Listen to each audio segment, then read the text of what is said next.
contrato, pero se genera todo este problema. Ahí tenemos pues, un tema complicado. La gente de los comités están preparadas para asumir estos tipos de responsabilidades.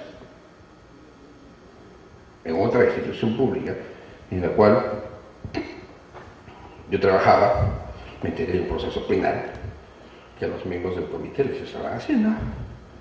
Me citaron como testigo y llego y era un juicio oral. Y todos estaban siendo procesados. Y me hicieron 3 o 4 preguntas y lo conocía. Más o menos me acuerdo de los señores. Sí. ¿Usted era jefe de asesoría jurídica? Sí, señor, era jefe de asesoría jurídica. ¿Y en este proceso usted participó? No, yo no participé. Entonces, me pregunto, ¿quién aprueba las bases? El titular. El comité las prepara, el titular las aprueba. La siguiente pregunta era, si se otorga la buena aprueba, ¿quién firma el contrato?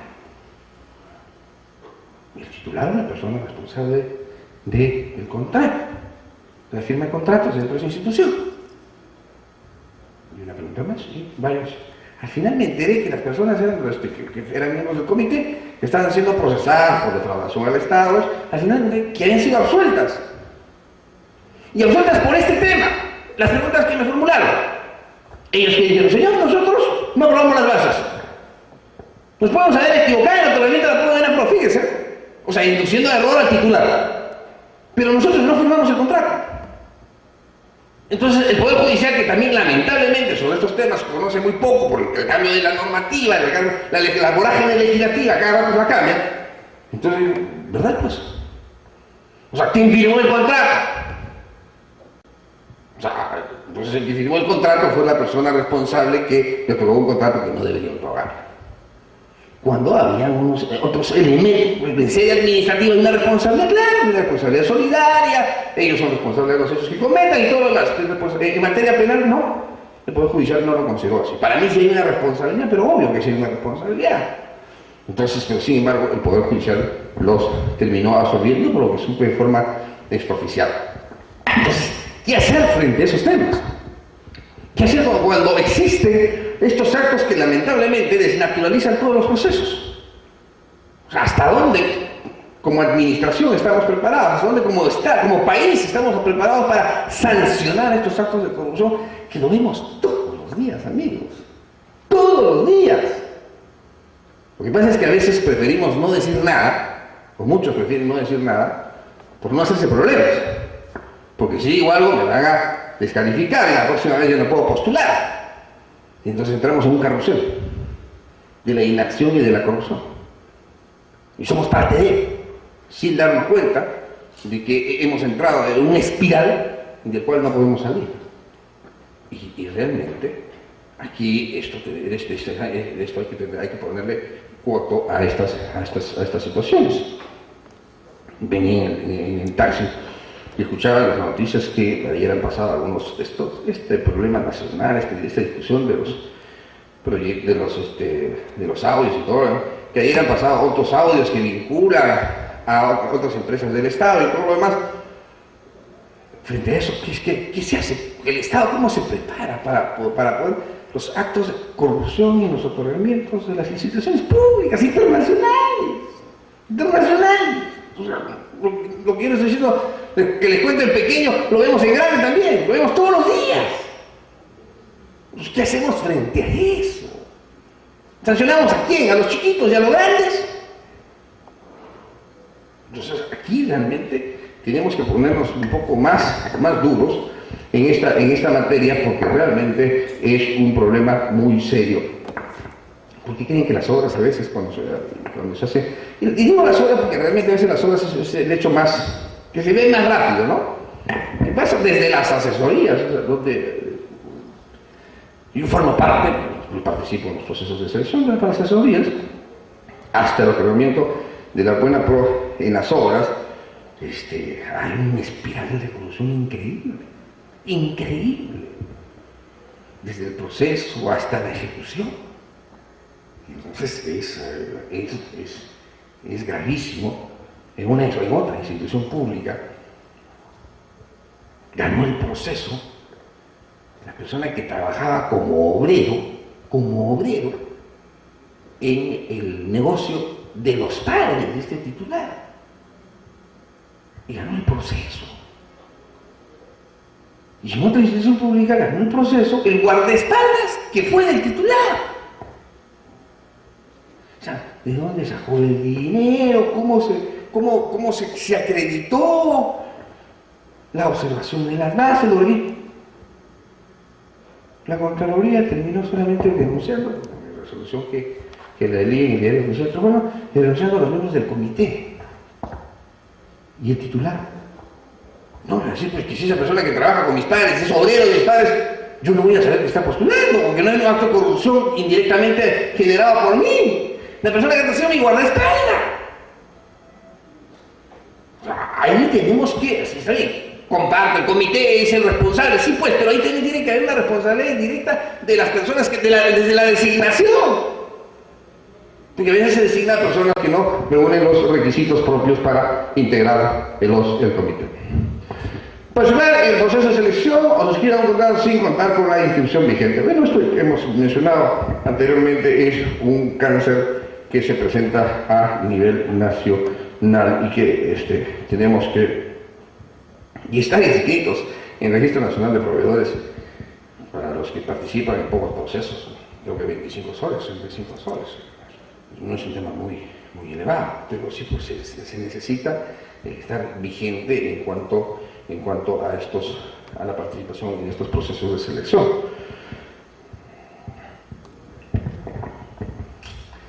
Suscriba un contrato en el caso de ejecución de una consultoría de obras por montos mayores a la capacidad libre de contratación, obviamente. Eso no se da mucho, les soy honesto, no se da mucho en la suscripción del contrato. O sea, la desnaturalización del contrato viene posteriormente. La desnaturalización de las bases, de la propuesta económica, el otorgamiento de la buena pro y la suscripción del contrato no viene. En ese momento es bien difícil esta parte. No la he visto, por lo menos en el ejercicio de la promoción. La he visto después, con los incrementos, los adicionales y todo lo demás. O sea, en ese momento es difícil porque si los montos de contratación están establecidos en un determinado monto, que se suscriba por un monto que transgrede incluso la modalidad del propio proceso, ¿no? Entonces, eso sí es bastante complicado, no lo he visto, probablemente se da, ¿no? Realiza subcontrataciones sin autorización de la entidad y por un porcentaje mayor. Primer tema, las subcontrataciones. Esto pues, también es otro gran problema. Postular empresas que no, en la razón social, cuál es el objeto de la empresa, no se establece las características, la experiencia en el tema que postulan.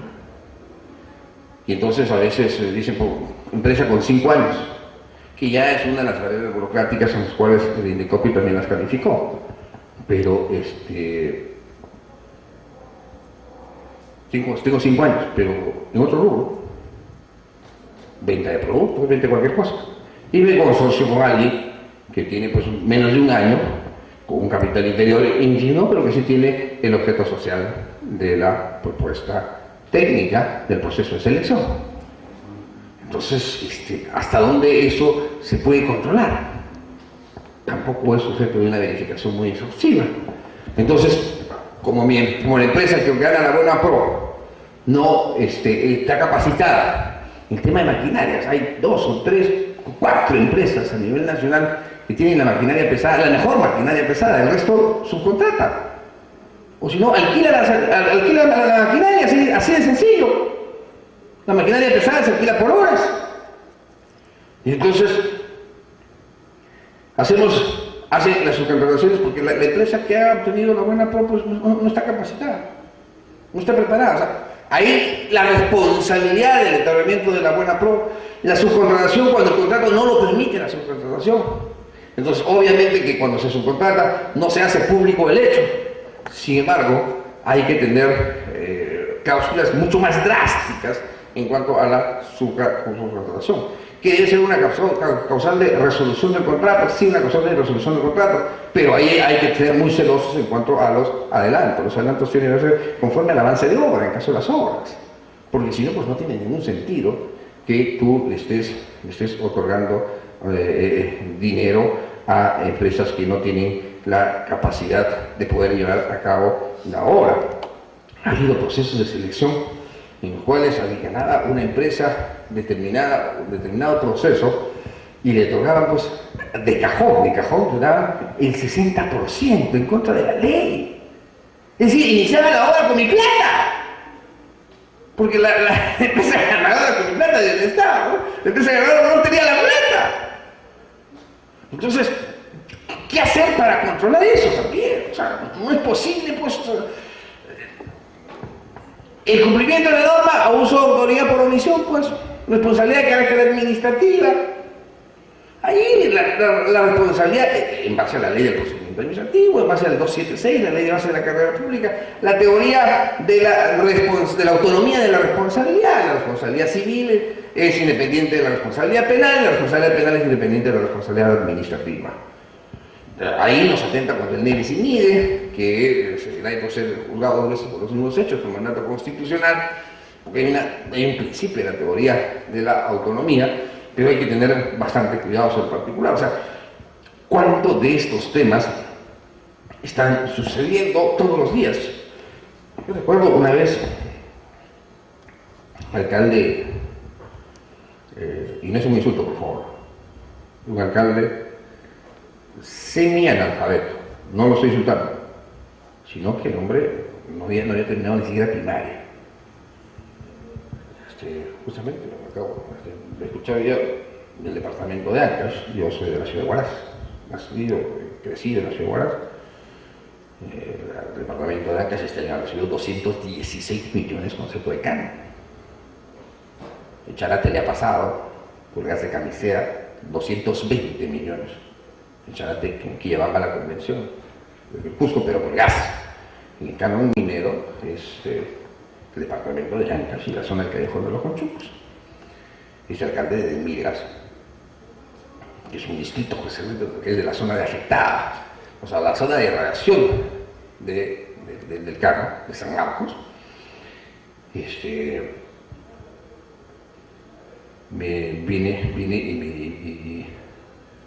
y me dice, doctor, tengo estos problemas. Y me cuenta pues que había un contratista que le hacía las obras. Digo, tus expedientes, no había expedientes técnicos, no habían hecho proceso, no había nada. Y el señor había construido el mercado, había construido la plaza de armas, todo lo que el hombre ignorante en el tema. Yo, disculpe la expresión, no lo quería fregar. ¿Qué hacer? Bajo Huaraz, el año pasado, por un tema profesional, me encuentro con el fiscal anticorrupción. Le cuento el tema al fiscal anticorrupción. Doctor, mire, un sinvergüenza, Vladimir Pauca, no tengo miedo de decir su nombre por denunciante de la Fiscalía de la Nación, que no hizo nada. Y me dice, yo estaré la próxima semana por ahí, me dice, doctor. Digo, ahí que hacer algo, este sinvergüenza lo está estafando, pues el alcalde se está produciendo la ignorancia, el hombre no sabe. El proveedor es el que hace todo. Le lleva al alcalde de un sitio a otro sitio y le dice, gira los cheques acá, voy a regresar a la ciudad de Lima. A los 15 días, una noche, a las 10 de la noche, me tocan la puerta de mi oficina. Yo tengo mi oficina en la misma casa, de domicilio. Y entonces, lo veo al hombre, pues, pero así tiritando, ¿no? Como decimos en la sierra, ¿no? Tiritando de frío. ¿Qué te pasa, amigo? ¿Qué te pasa? Doctor, por favor, no me denuncie, no sea malo. Perdón. Pero si no te quiero denunciar, si te hubiera querido denunciar, ya te lo hubiera hecho.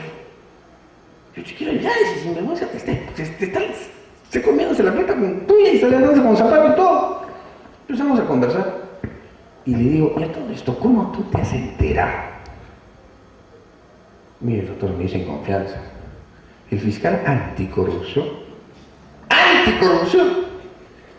me fue a la municipalidad y me dijo que usted me quería denunciar y para que usted no me denuncie, me ha pedido plata y me sigue pidiendo plata.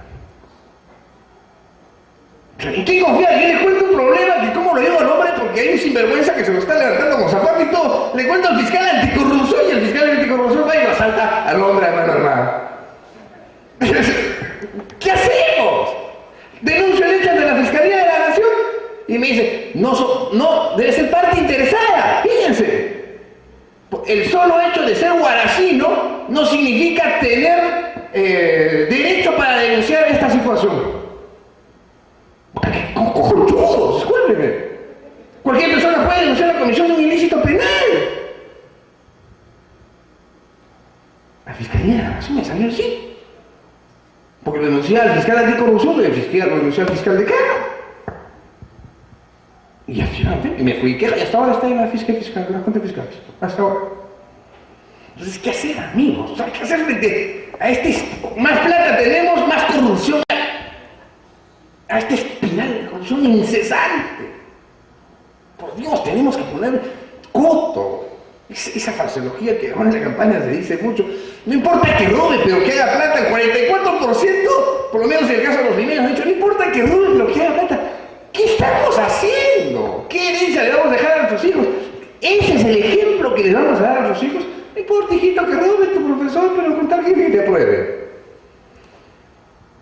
Pongámonos a pensar, ¿no? Yo sé que a veces es complicado, no pierdes el proceso, te peleas, te van a sacar una resolución en contra, no vas... Sí, pues pero algo tenemos que hacer. Porque si no va a ser una espiral incontrolable, ya lo es en estos momentos, ya lo es. Y la gente no dice nada. Sus contrataciones sin autorización de identidad a un porcentaje mayor. O sea, claro, hasta dónde llega su contratación y hasta dónde llega la contratación en materia de la obra. Prácticas restrictivas de la ley de competencia previa declaración del organismo nacional competente. Problema, no está mal, pero es un gran problema. Usted sabe que para que esto proceda, tiene que emitir opinión el ente competente, en este caso el INDECOPE. Una de las discusiones en el Código de Consumo es que si se consulta a la Superintendencia de Banca y Seguros, esta opinión no es vinculante. Dije, vale, pues entonces ¿para qué me consultas? Si es un ente, es el ente especializado, es el ente técnico. En estos temas, en temas de INDECOPE, en temas tributarios, en temas de la ecología, el ente competente emite opinión previa. Claro, para los efectos de naturaleza penal, tenía acá previa declaración del organismo nacional competente. Obvio, el organismo nacional competente tiene que emitir una opinión, pero mientras eso suceda, no podemos hacer nada. Documentos falsos, inexactos. La documentación falsa es otro cáncer nacional. Cáncer nacional de los postores y cáncer nacional de la administración pública. Los postores, y no digo normal porque está mal utilizado el término, los postores están mal acostumbrados a presentar, y no solo los postores, toda persona que presente un procedimiento estamos en un proceso de selección, el procedimiento administrativo presenta documentación falsa. Pero también donde uno es igual que el otro, uno con mayores agravantes, pero igual se constituyen ilícitos penales, es que la documentación falsa la genere la propia administración. Las propias instituciones emiten declaraciones, o sea, un funcionario corrupto, alguien que le dieron su sencillo, emite constancias, certificados, genera expedientes inexistentes, lo mete en la base de datos, aparece en el sistema, y entonces entramos también a que la documentación que se presenta ante la administración pública es falsa de toda naturaleza. Es verdad que la ley del procedimiento nos permite ir a los controles posteriores, Entonces, este principio de informalismo, todo es subsanable, principio de presunción de veracidad. Yo presumo que lo que tú me estás diciendo es cierto, yo presumo que lo que tú me estás entregando es cierto, pero yo creo que ahí los comités tienen que ser mucho más exigentes en el control, en el cruce de información, que lamentablemente no se da. Cruce de información e inmediatamente de la documentación que se presenta, tanto pública o privada, tanto pública o privada. Cruce de información no se hace. Los documentos que se presentan en los procesos de selección, en muchos casos, porque entonces ya ser más avesado.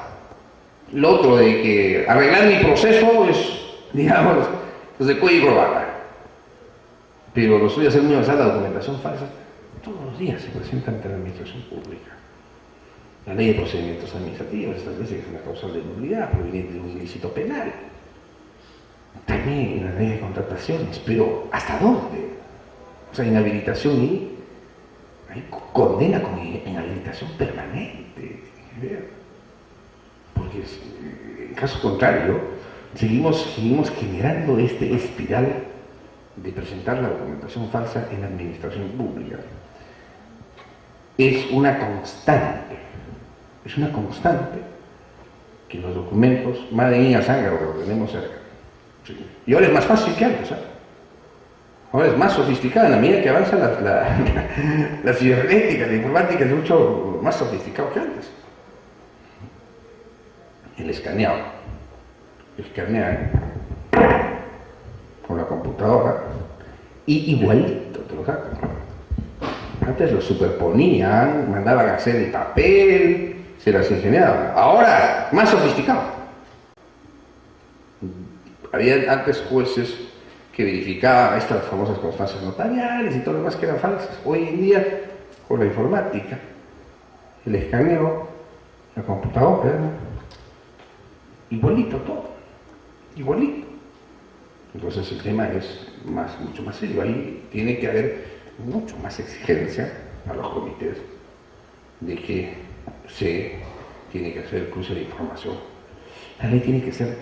Yo sé que en el Perú no es problema de leyes, es problema de personas, pero por lo menos la ley tiene que ser mucho más drástica a las personas que participan en el proceso de selección.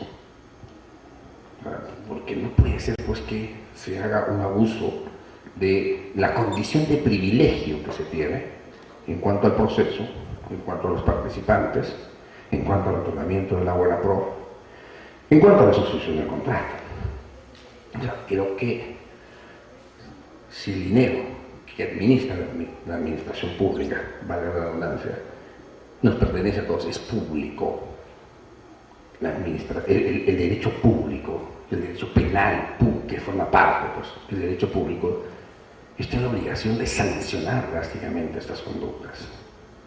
Porque precisamente no solo se atenta contra el dinero, sino se atenta con otros fines supremos muchos más importantes, porque esa desviación de dinero pues, atenta contra que se pueda construir escuelas, se pueda atender a los pobres, a los más necesitados, a la gente abandonada, lugares donde no llega ni carretera, caminando se llevan 2 o 3 días, en la serranía, en las zonas altas andinas.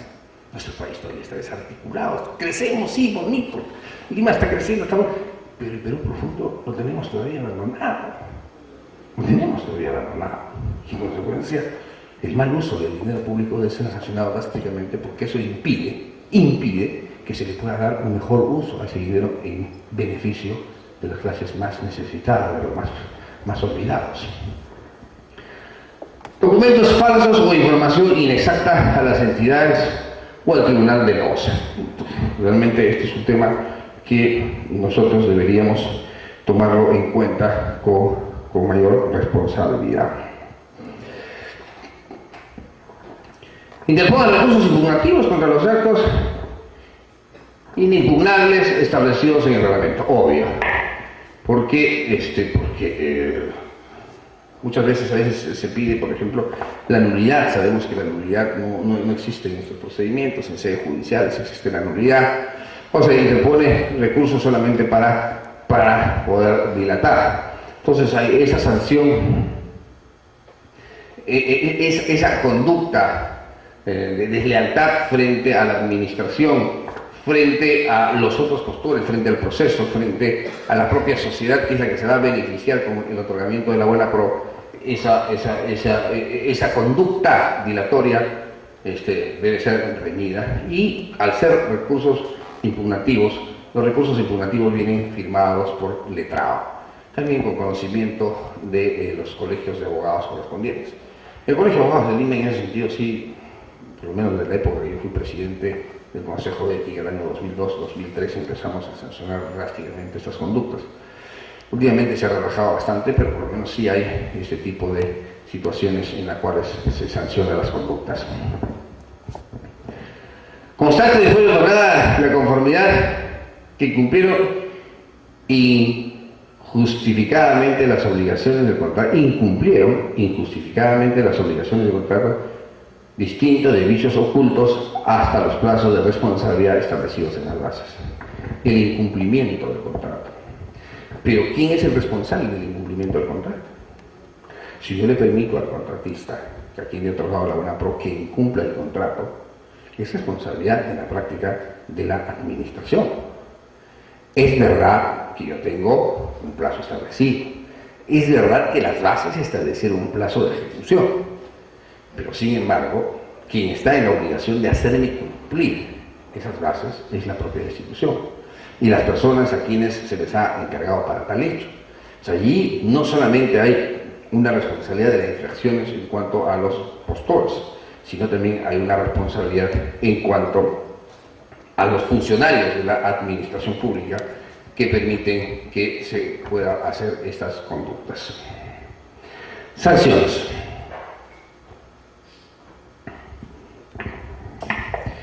Dentro de las sanciones que nosotros tenemos, la inhabilitación temporal consiste en la privación por un periodo determinado, dependiendo de los derechos de participación, 6 meses ni mayor de 3 años, en primer lugar, dependiendo de cada uno de los hechos.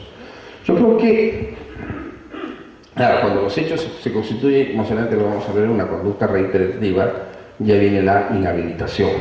Sin embargo, que yo creo que las sanciones no necesariamente debe haber un principio de predictibilidad, sino debe haber un principio del interés público. O sea, no necesariamente tiene que haberse infringido algún dispositivo y tener una sanción previa, sino si la sanción reviste una peligrosidad de un grado muy importante, donde se ha atentado contra el patrimonio público, la sanción debe ser de la inhabilitación.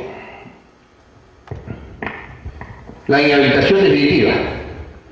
Privación permanente del ejercicio de los derechos de los proveedores, participantes, postores y contratistas a participar en el proceso de la cesión y contratar con el Estado. Yo creo que cuando los hechos constituyen gravedad, y la mayoría de los casos constituyen gravedad, desde la documentación inexacta, el incumplimiento en la realización de la obra, el incumplimiento de los plazos, los adelantos que se piden sin justificación, etc. Evidentemente que esto viene a ser una conducta que reviste una sanción por parte de la administración. Y en consecuencia, en el concepto debe haber la inhabilitación de carácter permanente. Porque hay valores supremos, como dije anteriormente, que proteger. No solo es el dinero del Estado, sino esa obra, sino ese bien que se va a comprar o esa asesoría, consultoría que se necesita, es porque se busca que se tenga un mejor asesoramiento, un mejor bien, una mejor obra para el beneficio de la colectividad. Entonces aquí hay el bien común, la paz social, el beneficio de las personas. La Constitución Política del Estado establece en su artículo 1 que la defensa de los derechos de las personas es el fin supremo de la sociedad y del Estado, igual que el artículo 1 de la Constitución de 1979. En consecuencia, aquí no hay que mirarlo solamente desde el aspecto material, sino más bien hay que mirarlo desde la propia concepción de la Constitución, que es una concepción estrictamente humanista,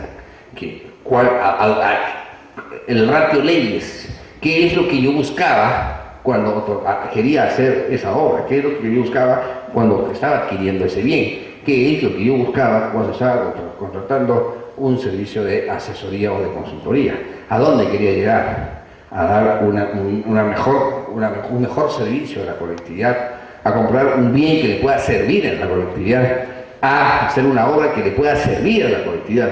Pero si esto no es así, si esto al contrario se utiliza de la astucia, del ardid, del engaño, para poder beneficiarme, para poder defraudar con una conducta reprochable a la administración pública, evidentemente esto tiene que tener una sanción con la inhabilitación definitiva.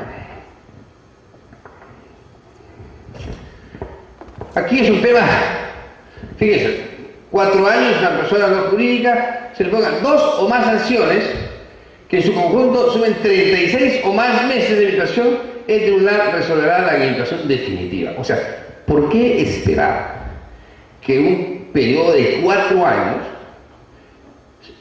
2 o más sanciones que en conjunto sumen 36 meses? ¿Qué pasa con aquellas sanciones dentro del periodo de 4 años que son sanciones de 6 meses? Las sanciones de 6 meses no llegan a los 36 meses, llegan a los 12 meses. Llegamos a una inhabilitación definitiva, no llegamos a una inhabilitación definitiva. Entonces yo creo que la inhabilitación definitiva sí tiene que ser mucho más drástica en toda la conducta que puedan presentar las personas cuando participan en estos procesos de selección. Económicas, las multas.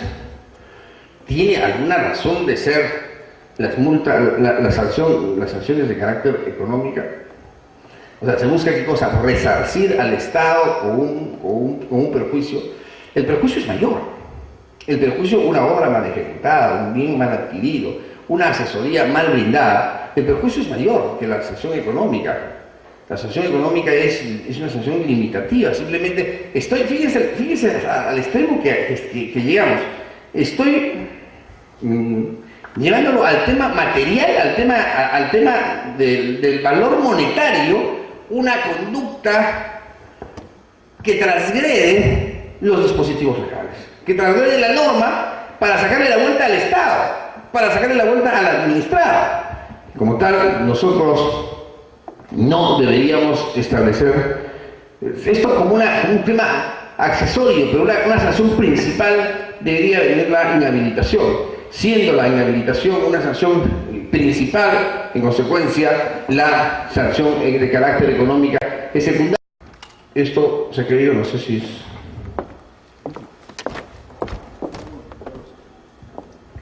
Bien.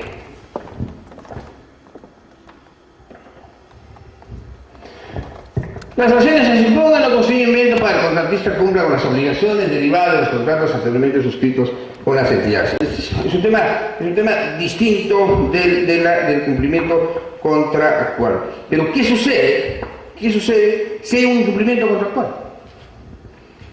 ¿Qué sucede si incumple el contrato? Hago abandono de la obra. Me imponen la sanción. 6 meses de inhabilitación.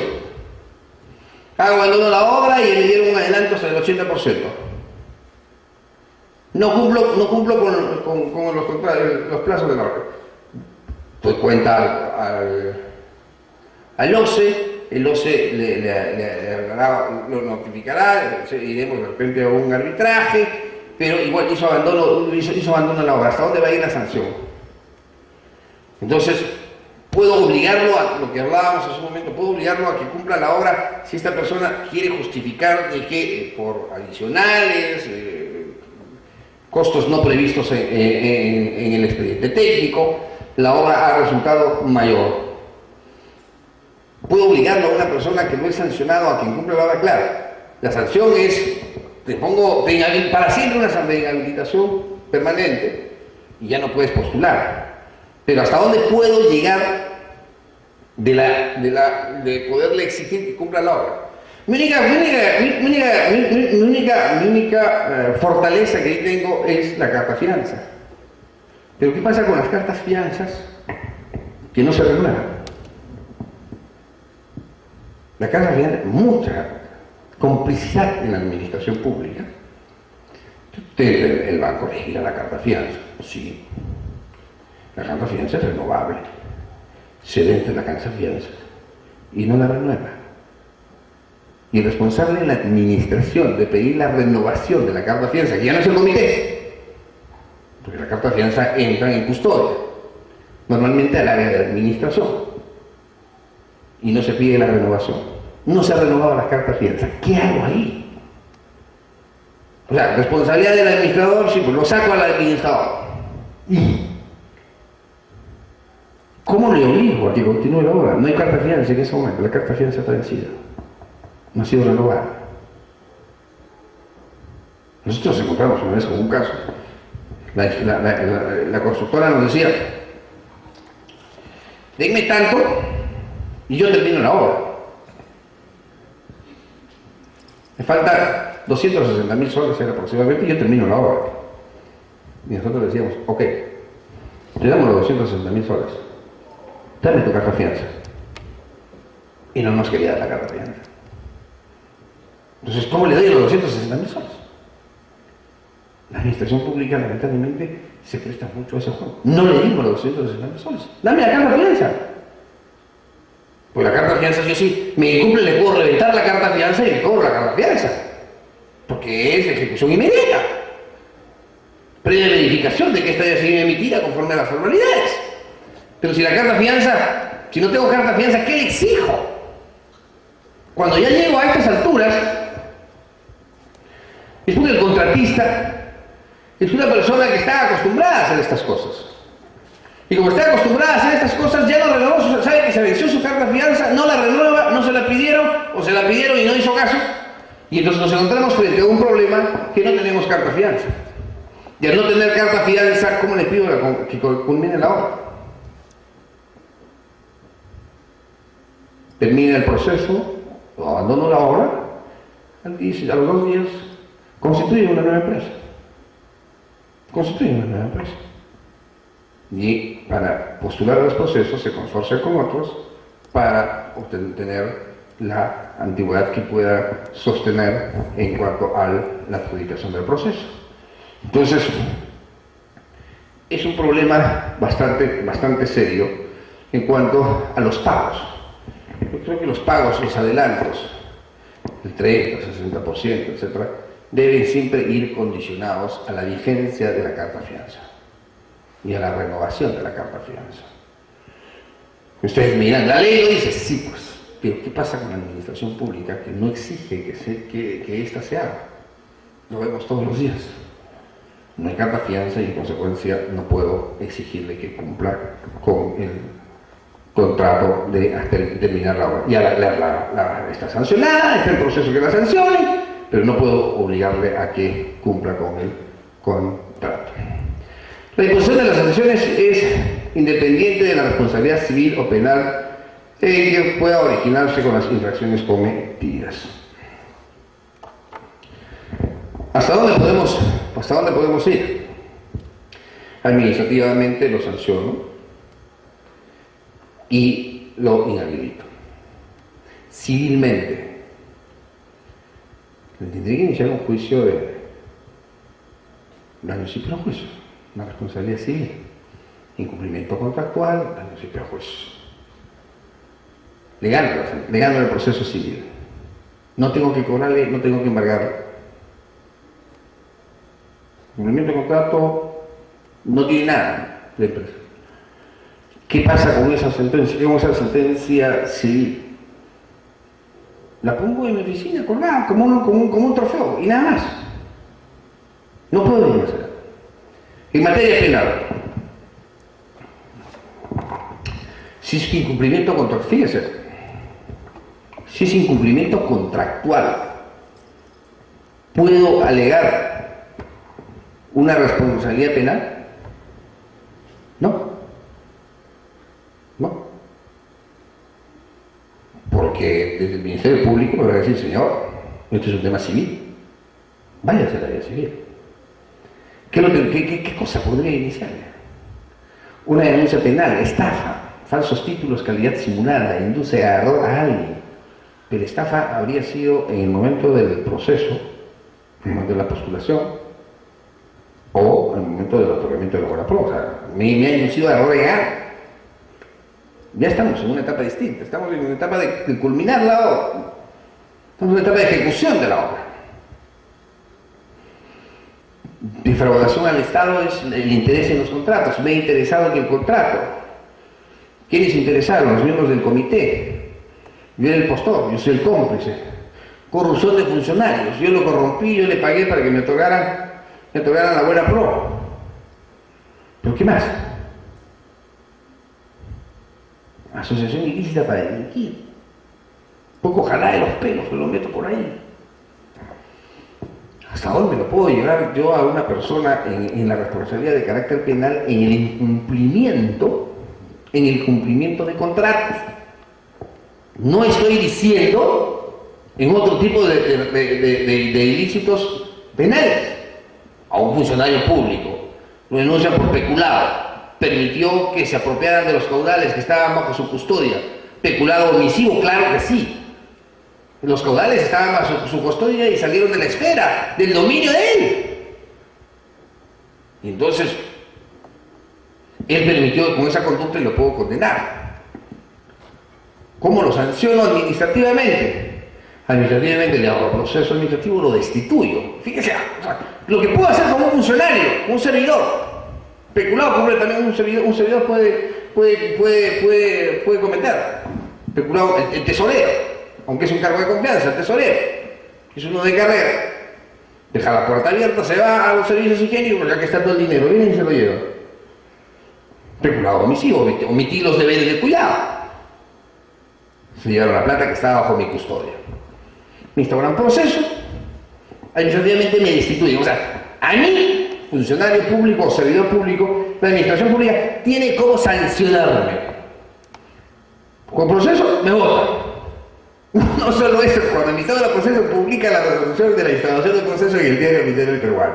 Mi destitución también la publica. Me denuncia penalmente y me abre el proceso penal. A estas personas, que en la mayoría de los casos se dan ingentes cantidades de dinero, lo puedo denunciar penalmente. ¿Hasta dónde llega la mano de la justicia en esos temas penales? Son muy pocos los casos, forzando todas las figuras, se los digo con conocimiento de todos amigos, forzando todas las figuras penales, son muy pocos los casos donde puede prosperar una denuncia de carácter penal, donde probablemente lo podemos agarrar a alguien, ¿no? Lo podemos asustar. No, me cuesta, pues lo que es la gente se juega con la libertad, te va a poner más de 4 años, efectiva, te vas a la cárcel. Un poco que se asusta. Pero, por un incumplimiento contractual, ¿puedo hacer eso? No. Por un incumplimiento contractual es una responsabilidad de carácter civil. ¿A dónde lo puedo llevar en el tema penal? Al tema penal lo puedo llevar por los delitos falsificados, delitos contra la fe pública. Prescribe a los 15, 10 años, cuando el documento es público. Cuando es privado, 4 años. O sea, lo puedo llevar cuando él ha hecho una conducta que me ha inducido a mí a error, pero por el incumplimiento del contrato, no lo puedo llevar a un tema de carácter penal. Entonces, ahí solamente hay una responsabilidad de carácter civil. Al funcionario sí, pero aquí estamos hablando, no se olviden amigos, estamos hablando de los proveedores, estamos hablando de los postores. Estamos hablando de aquellas personas que van y dicen que nos van a dar un servicio, que nos van a vender un bien o que nos van a hacer una determinada obra. Entonces, ¿cómo puedo yo asegurar? Lo que falta son medios. La carta fianza es una manera interesante, medios más eficaces de poder asegurar el cumplimiento de la responsabilidad. Los capitales sociales de las empresas llegan a 1.000 soles, 2.000 soles. La constitución de las empresas es 1.000 soles, 2.000 soles. O si no, el aporte de bienes, más fácil todavía. 5 o 4 socios aportan muebles, computadoras, y ahí están funcionando. Ese es el capital social. Entonces, ¿cómo puedo yo hacer de que ese incumplimiento de esa empresa que postula voy a poder recuperar cuando incumpla el contrato? Ahí la administración pública, lamentablemente, tiene muy pocas armas para defenderse. Y más bien, ahí sí hay una situación de una etapa nubulosa, una etapa gris en la cual el Estado deberíamos nosotros poner algunos requisitos más sobre el particular. Nosotros en el ejercicio de la profesión, muchas veces cuando hemos hecho este tipo de denuncias, nos hemos cuidado de poner en el escrito de denuncia incumplimiento del contrato o no realizó lo que tenía que hacer. Pero cuando el señor sale, lo denuncia el señor, es un contrato. Me otorgaron una buena ficha tal y no cumplí porque no me pagaron. La típica. El Ministerio Público va a terminar el salario. No tiene otra. Salvo que en la ejecución del contrato se descubran ilícitos penales. Entonces ahí sí, al descubrirse ilícitos penales, estamos hablando de un tema totalmente distinto.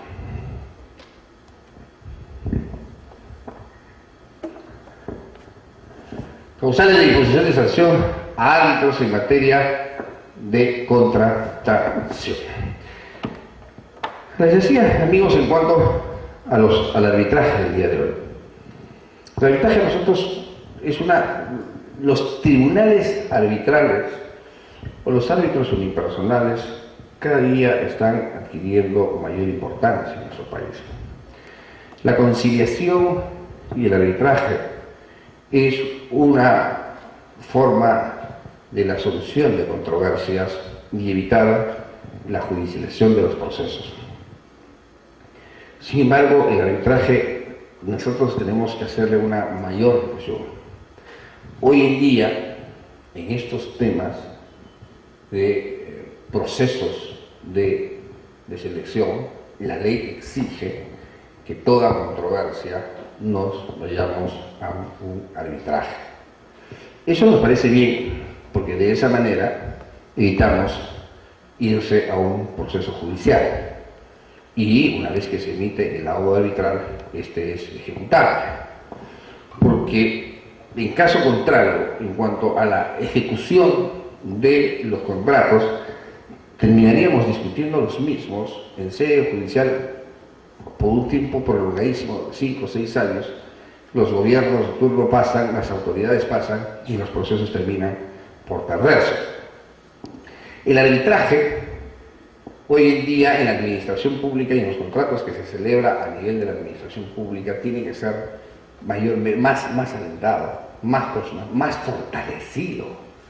El arbitraje es realmente, el día de hoy, una rama muy interesante para poder ver los temas de la solución de las controversias, pero que sin embargo tiene que saberse conducir, saberse llevar, porque en muchos casos, incluso cuando vamos al OCE, los árbitros unipersonales que designa el OCE fijan sus honorarios, y los honorarios que fija el árbitro están en 8.000, 10.000, 12.000 soles. Árbitros que designa el OCE, y por montos no muy elevados. Entonces, tampoco se trata de eso. Si el OCE es un organismo encargado de la designación de los árbitros, cuando surge una controversia, debería ser algo similar a lo que sucede en el Poder Judicial.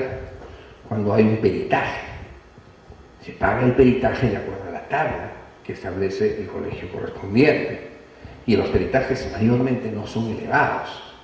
Entonces, es verdad que el árbitro es el que va a ver el problema, que va a recibir a las partes, que va a pedir que presenten los puntos de controversia, que va a correr traslado. Es verdad que es una especie de juez, pero sin embargo el arbitraje no se puede convertir en un medio de solución de controversias, pero que resulta bastante costoso.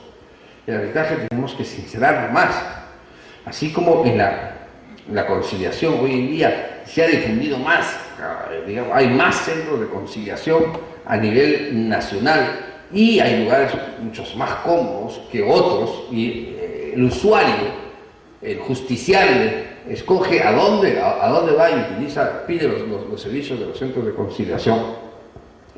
En cuanto al arbitraje, también tenemos que hacer que los arbitrajes tengan precios mucho más cómodos, de mayor acceso a las personas, porque en caso contrario, lo que estamos haciendo es que a este procedimiento tan importante solamente tengan acceso, a pesar que puede estar en mi contrato, a pesar que la ley me lo obliga y todo lo demás, pero solamente pueden acudir a él. Los árbitros terminan pagando las partes. Entonces, si las partes pagan, si la árbitro fija pues en 12.000 soles sus honorarios, 6.000 soles, 6.000 soles. Entonces, si la otra parte no va, no le interesa y incumple, no tengo de dónde cobrarle.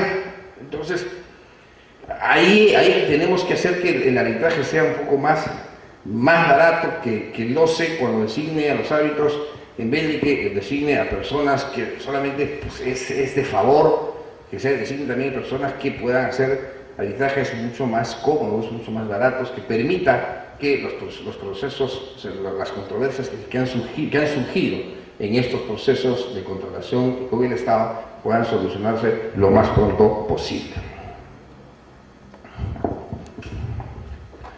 El tribunal impondrá sanción económica a los árbitros que hayan contado como árbitro único. Hoy en día, no sé, nosotros tenemos algunos arbitrajes, nos designa el árbitro único, nos cita para la instalación, se levanta el acta y en la mesa de instalación fija sus horarios, o el tribunal arbitral, dependiendo de los casos, cuando incumple injustificadamente con remitir el laudo correspondiente al OCE dentro del plazo. Esta es la primera causal de la sanción en cuanto al árbitro. Vamos a ver lo siguiente.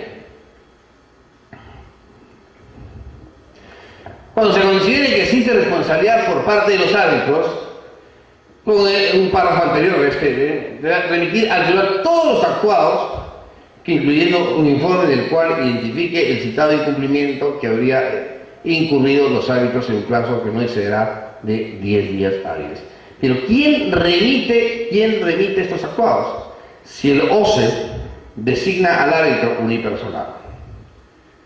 Si es una controversia en la cual nosotros no nos hemos puesto de acuerdo, obvio, porque cuando me envían una carta y me invita a un arbitraje, nosotros cada uno puede designar su árbitro y ahí escogemos al presidente. Pero si yo no he dado respuesta a esa carta, la persona se va al OCE y el OCE designa al árbitro. Son diferentes maneras. Si el OCE designa al árbitro, ¿quién va a remitir esa documentación al OCE si el árbitro es el que ha incumplido sus funciones?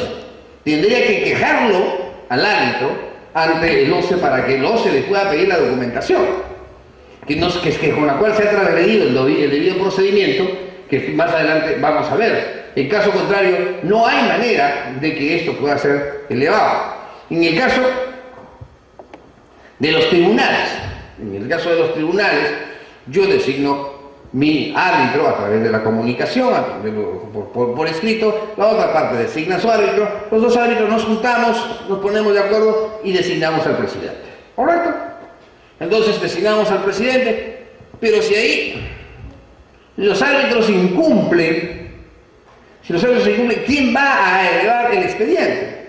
¿En qué momento sube el expediente? Uno de los árbitros tendría que denunciar la conducta del otro árbitro, o el presidente tendría que denunciar la conducta lesiva mía o del otro árbitro. Si no, no hay una forma de poder elevar el expediente. Entonces, no olvidemos que aquí no hay recursos. Al no haber recursos, o sea, en la primera parte,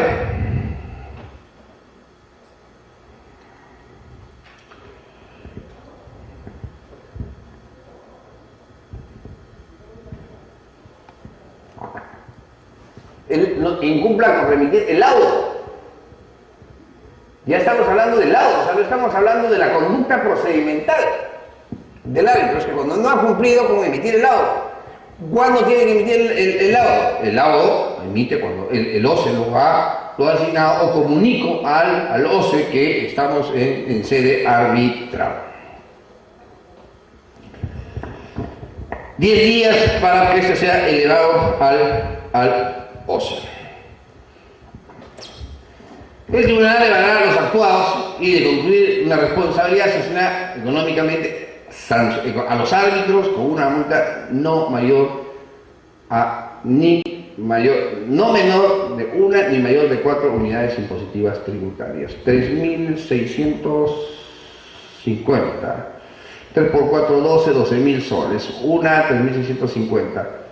O sea, sancionar a un árbitro con 3.000 y pico de soles cuando ha cobrado 12.000 soles realmente es desproporcionado. Puede exigir el pago de la multa.